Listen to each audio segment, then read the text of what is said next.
In the 1960s, the sugar industry paid 3 scientists at Harvard to publish a study that did one very specific thing. It blamed fat for heart disease instead of sugar.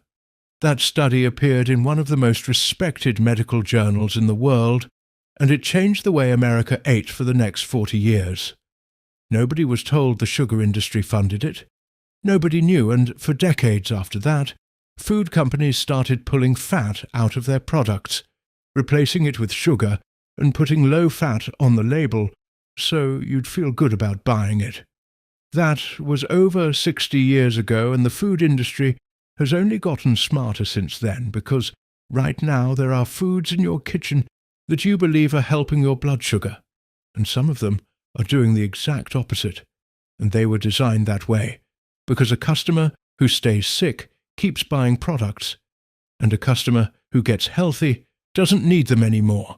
This video is going to show you exactly which foods are fooling you, what they're actually doing to your blood sugar, why the labels are built to mislead you, and then the part that really matters, what you can do about it, starting today, using strategies that are proven, published, and cost almost nothing. Sugar has over 50 different names on food labels, and the reason isn't that they're all genuinely different things. The reason is that food companies know if the word sugar shows up as the first ingredient on the package, you wouldn't buy it.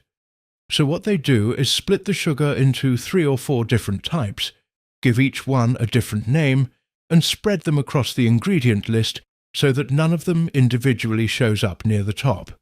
The label looks clean, you feel good about it, and the total amount of sugar in the product is the same as if they'd just written sugar at the very beginning. This is completely legal, and it's happening in products that are marketed directly to people managing diabetes. Granola is one of the worst offenders because most brands have about as much sugar per serving as a chocolate chip cookie, but the label says whole grain and natural, so it ends up in your cart as a healthy choice. Flavored yogurt is another one, with some cups containing more sugar than a scoop of ice cream, and you never question it because yogurt sounds like something a doctor would recommend. Fruit juice that says no sugar added still has roughly the same sugar per glass as a can of soda, because when fruit is squeezed into juice and the fiber is stripped away, all that natural sugar hits your bloodstream almost as fast as the processed kind. The one that really catches people off guard, though, is the sugar-free and diabetic-friendly snack aisle, because those products often use sweeteners that don't technically count as sugar on the label, but still trigger cravings, still keep your taste buds trained to expect sweetness at every meal, and still make it harder to enjoy real food without something sweet added to it. The label says one thing and your body experiences something completely different. All of this matters far more than most people realize, because a 2025 study from the University of Southern California found that ultra-processed foods are directly linked to insulin resistance, which means these foods aren't just spiking your blood sugar in the moment, they're slowly training your cells to stop responding to insulin over time. Every spike followed by a crash, followed by another spike, wears the system down a little more, and over the years that damage builds up quietly until one day a doctor looks at your numbers and tells you something has changed. For anyone over 60, this is especially dangerous, because your pancreas is already making a little less insulin every year as you age, and your cells are already becoming less responsive to what it does produce. You're starting from a weaker position to begin with, and then these foods are pushing the system even harder. And the cruelest part is that the products you bought specifically because you're trying to be careful are often the ones causing the most trouble. The average American takes in about 17 teaspoons of added sugar every day, while the recommendation is no more than 6 for women and 9 for men, and most of that extra sugar isn't coming from candy and cake. It's coming from bread, pasta sauce, salad dressing, breakfast cereal, and the foods you picked out at the store because you were genuinely trying to make a good choice. If you've been eating these things thinking you were doing the right thing, I want you to hear this clearly. That is not your fault.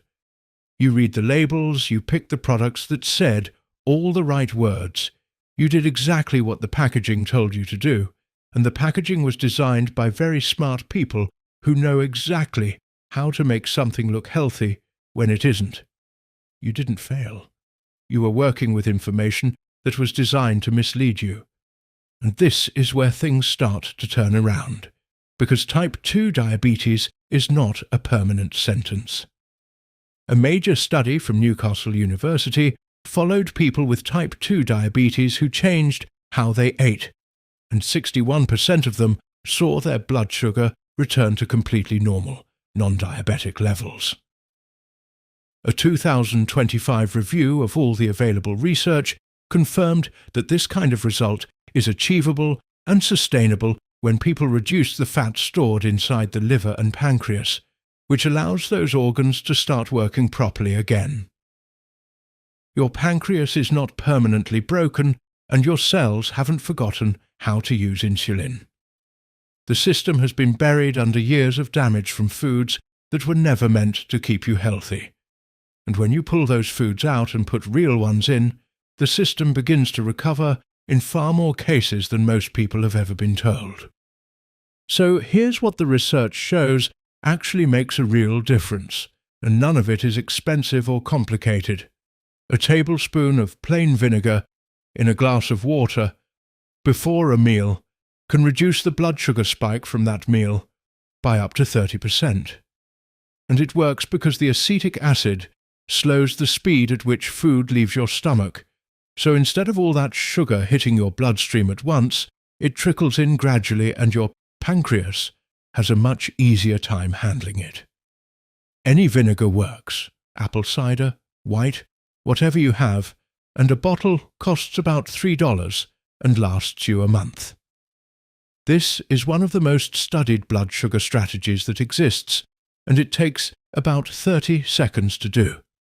What's equally powerful, and even simpler, is the order in which you eat your food, because researchers found that when people with type 2 diabetes ate their vegetables and protein first and saved the bread and potatoes and rice for last, their blood sugar after the meal dropped by about 29% compared to eating the exact same foods in the opposite order. Same plate, same calories, same total carbohydrates. The only difference was the sequence, because the vegetables and protein go down first and create a cushion in your stomach that slows the absorption of whatever carbohydrates come after. Turning what would have been a sharp spike into a gentle rise, your body handles comfortably. Then there's what you do right after you eat, because a 10-minute walk taken immediately after a meal significantly lowers the blood sugar peak compared to sitting down. Just 10 minutes, not an hour, not a gym session, just a walk up the street and back. Your muscles are the biggest consumers of blood sugar in your body, and when you move them right after eating, they pull sugar straight out of your bloodstream and burn it for fuel, which means there's far less left for your pancreas to deal with.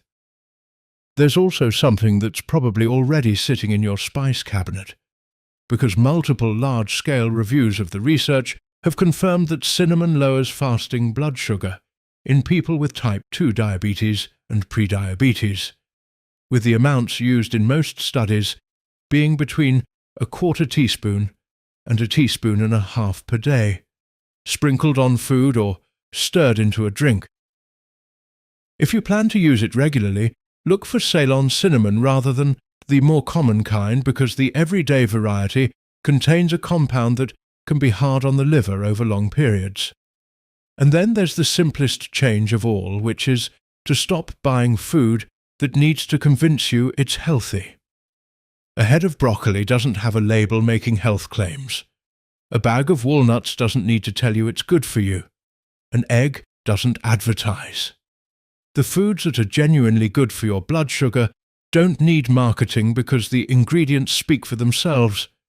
And the moment a product has to work hard to convince you it belongs in your kitchen, that's usually the clearest sign that it doesn't. There is something that the food industry and the systems built around managing chronic disease do not want you to fully understand. You have more control over your blood sugar than almost any pill can give you. The dietary changes in the Newcastle study moved people completely out of the diabetic range, while the most commonly prescribed diabetes medication in the world typically brings blood sugar down by about 1 to 1.5 points on the standard scale. This does not mean stop taking your medication. That is between you and your doctor and nobody else. But it does mean that the food on your plate 3 times a day is not a side note or a nice addition to the real treatment. For many people, it is the most powerful tool available, and the reason nobody frames it that clearly is because there's no money in you eating real food and going for a walk after dinner. Your body is not broken. The system that manages your blood sugar is still in there, and it still responds to what you give it more powerfully than you've ever been told.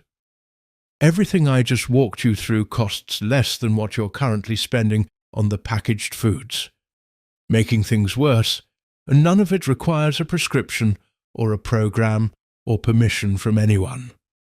That's you quietly taking back control of something that was taken from you a long time ago without you even knowing it was happening.